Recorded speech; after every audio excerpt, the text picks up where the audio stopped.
would love to one day go to this place when they have this Krampus festival, or what they call it.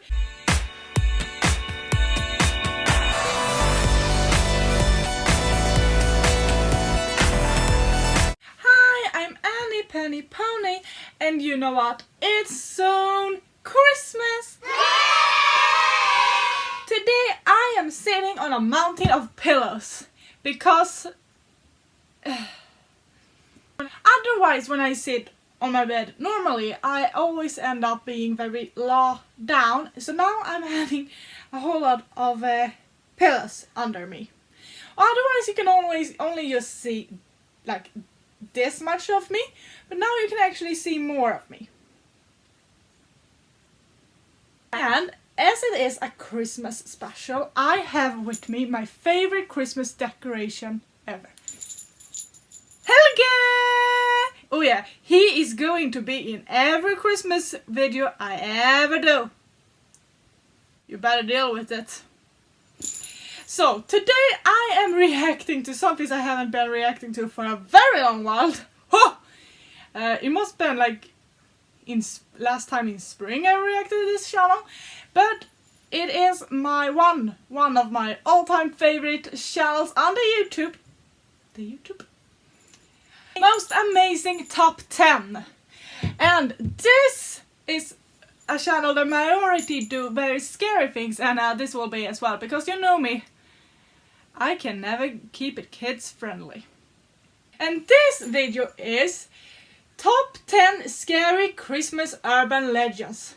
I wonder how many scary Christmas urban legends there actually are. I feel like it could actually be a couple. But we are going to hear about 10 of them today. So, let's do this. Are you excited, Helge? Hell yeah, he is. And this thing that they show here is so a demon.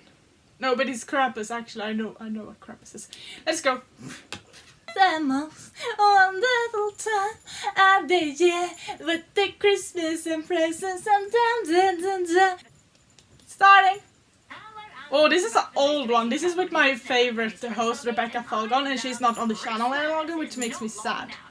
I didn't know this was such an old video. But anyway. Time of year for ghost stories. The winter solstice, where the nights are at their darkest and the weather has turned. It's a classic time for spooks. Don't get me wrong, I'd love to jingle those bells and deck those halls, but I'm also really into classic Christmas spookies. Join me as we talk about the top 10 scary Christmas urban legends. So we do love a good festive chat. Why don't you guys let me know what you're going to be up to this Christmas? I'm going back home to see my family in England, spend Christmas with them for the first time in 4 years, so I'm very excited. Do let me know what you're up to in the comment section down below, and also, while you're down there, this was so not made during Corona. Faces in the comment section, and of course, hit that thumbs Get up like a button new and share this perspective video of with everything. friends. Alright, Christmas urban legends, let's do this. Coming in at number 10, we have Krampus. I heard about Krampus before. I'm actually scripting and filming this video on December the 5th, and researchers just told me that December 5th is Krampus night. Oh. What? Now I'm pretty Now you know. scared. Krampus is like the anti-Santa. He's a half goat, half demon. Maybe he's a messenger from the devil himself, or maybe he is Lucifer incarnate. Who knows? All we do know is that legends of the Krampus are rife in Austria, Bavaria, northern Italy, and Slovenia at Christmas time, and that the monster is said to punish kids who misbehave. If you've seen Chilling Adventures of Sabrina, you know this one. With a severe beating, that's how. Thanks, Krampus. With the worst kids, though, he's said to drown them or send them to hell. Fun. As I said, for me, right now, tonight is Krampus night, which means that people in Northeast Europe will be out celebrating dressed like Krampuses. I would love to do that. Crampy. The problem with the Krampus parades and celebrations are that often people get way too carried away and actually beat people while they're in character. I think they need to slow down and stop channeling the Krampus. Coming in at number 9, we have Black Peter, or Zwart Piet. This has been in the news quite a bit recently because it is pretty below par these days. Black Peter is very scary to look at, but also because he is a racist stereotype. A lot of people have accused the people of the Netherlands and Belgium, where he's particularly celebrated, of perpetuating a racial stereotype. Blacking up just isn't cricket. Other than that, though, Peter is a benevolent fellow who gives out candy to good boys and girls and is a great friend of St. Nicholas. Oh, okay. Sounds so scary, right? Oh. A lot of people want to keep Black Peter alive and thriving, but others vehemently protest him. What do you guys think? I heard about this one before, and I think it's quite interesting, Rupert, actually. And you don't want to party with him. Farmhand Rupert is Okay. a terrifying foe. He's a mean-spirited trickster of a man. Sure, we're going to talk about the naughty list and the nice list, but Farmhand Rupert has a different way of dealing with insolent children. As part of German legend, Farmhand Rupert walks around the hood or the countryside. Germans have so asks many unsuspecting weird children if legends, they can actually. pray. But I If mean, they can, he gives Santa them a is from German, delicious technically, gingerbread so. gift. If they can't, he gives them random pieces of junk. If they refuse, what does he do? He beats them with a bag of ashes. Thanks for the beating, Farmhand Rupert, you gingerbread-wielding creep. Coming in at number 7, we have the Elf on the Shelf. Okay, listen up. In my opinion, the Elf on the Shelf is absolutely terrifying. What It's not is very this? popular with parents these days, but the gangly-looking elf has been in popularity since the book of the same name came out in 2005. The book is I mean, I've seen the elf who before. visit kids' homes and watch them to determine whether or not they're naughty or nice. The book now comes with actually little creepy blue-eyed elves, and you can have them in your home. Ooh. The product description says that they are Santa's eyes and ears in your house. Hello, surveillance state of Santa. You're invading my privacy. Oh. A state is actually no laughing matter, and the elf on the shelf is like a threat to kids. Do you seriously want them to grow up believing that they're being what? I don't know. I had a scary Santa in my life. I don't think we should. While we're talking about Elf on the Shelf, why don't we talk about It the also- naughty list in he's also general? German. What is- So Leave urban it. legend has it that Santa Claus, Father Christmas, Père Noël, whatever you want to call him, the legend says that he has a naughty list and a nice list, which is pretty concerning, not least to mention that he sees you when you're sleeping and he allegedly knows when you're awake. Granted, those Yeah. on the nice list are rewarded with gifts, and those on the naughty list receive lumps of coal. Coal is something that you throw in a fire, which basically seems like a thinly... Wait, veiled excuse me, threat but from do you Santa really have to me. explain what The coal whole is? thing is like a weird mind control game for kids. There are allegedly ways to check the naughty and nice Okay. list too. I went on the North Pole Times to check if I was nice, and I was, but then I started checking other names, and, well, this happened. You sure about that, Santa?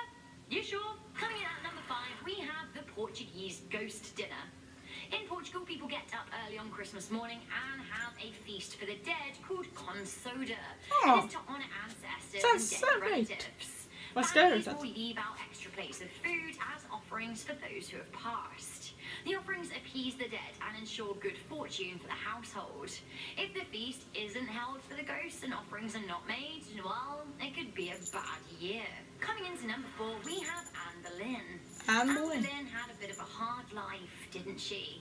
Historically speaking, sometimes by some people she's kind of frowned on for being a strumpet, but like in actuality, King Henry VIII was an abhorrent oaf, and she was, you know, just a woman who didn't want to give it up without being married. Saying that probably would have got me killed 500 years ago, but that's the thing about oppression, you can only silence people while you're alive.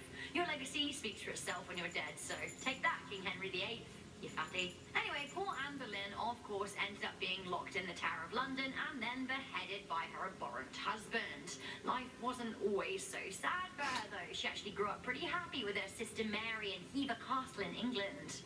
It is said that every Christmas Eve, the ghost of Anne Boleyn can be spotted at this very castle in Kent, gliding around the grounds and across the bridge over the River Eden. Coming in at number 3, we have the Ghostly Gathering. Poland's beautiful castle, the Warwol Royal Castle, was built high upon Warwol Hill in the 1500s. Old Polish legend says that It must in the be. belly of the hill there is a cave where an ancient great dragon used to live, Ooh. although the fearsome beast was defeated. The hill is shrouded in mystery and magic and is an important spot for the history of the Polish nation. It seems that the urban legend also has it that in the hill there is a grand chamber, and in that chamber, on every Christmas Eve evening, all of the former kings of Poland hold a special ghostly council. I don't know what happens to the queens, I guess they're not invited. Anyway, it's said that they produce a magical energy that protects Krakow. Coming in at number 2, we have Frau Perchta. Okay. Merry Christmas, hop hop hip hurrah. Oh look, it's the organ witch, Frau Perchta. Don't like her. She can stay away from me. This nightmare from Germany and Okay. Austria appears during the 12 days of Christmas, right up until Germany the again. Here we are She's again. said to be a direct descendant of the goddess of nature, and she generally lives in the woods all year round, outside of the 12 days of Christmas, when Okay. she enacts judgment on the townsfolk. It is said that she loves to reward good people, but she has gruesome punishments for the sinful ones. She scoops out their internal organs and replaces them with garbage. Thanks, Frau Perchter. Oh, nice! She also isn't the greatest looker, not that I'm judging. I am, however, judging the organ scooping, though. That's just uncalled for. Finally, coming into number 1, I enjoyed this legend the most, but it is pretty scary. We have the legend of, correct my pronunciation, Jolla Kotorin. Good. Okay. Thank you, Iceland. So yeah, beware Jolla Kotorin, the Is it nasty Isle- killer cat. This ain't no household cutie kitty. Absolutely not. Okay. The Icelandic Yule cat is part of a tradition of new clothes at Christmas. Good people, children and adults alike, are supposed to receive new clothes to wear for Christmas Eve. If a person receives new clothes, they're hard-working. If they don't, they're said to be lazy. The Yule cat is the pet of a giantess, and it is said that she prowls the snowy countryside to set upon anyone who hasn't received new clothes. The cat will then gobble down the unfortunate soul, leaving no trace. So guys, that was the top 10 scary Christmas What? legends. A Now, cat? leave But this cats are video so on sweet. Some comments from one of my most recent videos, the top 10 scary dark. Okay. So a couple of words of them. Well, the first one, Krampus. I like Krampus. If you have, once again, if you have seen Chilling Adventures of Sabrina, as I have, you know about Krampus. Though that their version of Krampus isn't really correct, but it's quite cool anyway, so... I think he's hell of a scary, but I like him. I like him being like the anti-Santa. And I don't remember everything that was on this list now. I'm trying to remember here. One thing I thought was quite cool is that, I mean, we know this with Santa, like, if you are nice, you get gifts. If you are not nice, you get cold. So, but what I find interesting is that many of these things, they are like versions of that, just that if you're not nice, instead of getting cold, you're getting your organs removed or been killed by a giant cat. Cold sadly doesn't seem so very bad. Also, that one thing I found a little bit interesting, that some of these things I felt like, what did it really have to do with Christmas? Did I miss it? Because like one of the, like when they talked about like with the queen, do not remember her name, Anne something she was named, and she was constantly, always she will hunt this castle where she grew up. I mean, I do not, have I missed some things, or I just do not understand what that have to do with Christmas. Why is she only doing it on Christmas? Why can't she just be like every other ghost and just do it constantly? She have right to do it if she want to. I'm just saying it. And also one thing that is so interesting, because many of these stories are originating from Germany, which I think Germany basically built Christmas. I mean, Santa is from Germany. That's a German invention. And apparently they invented some things that is not so very nice as well. And no, we're not talking about that. We're talking about Christmas things here now. I agree on the two last ones was the worst, like the Origin Witch and the Giant Cat.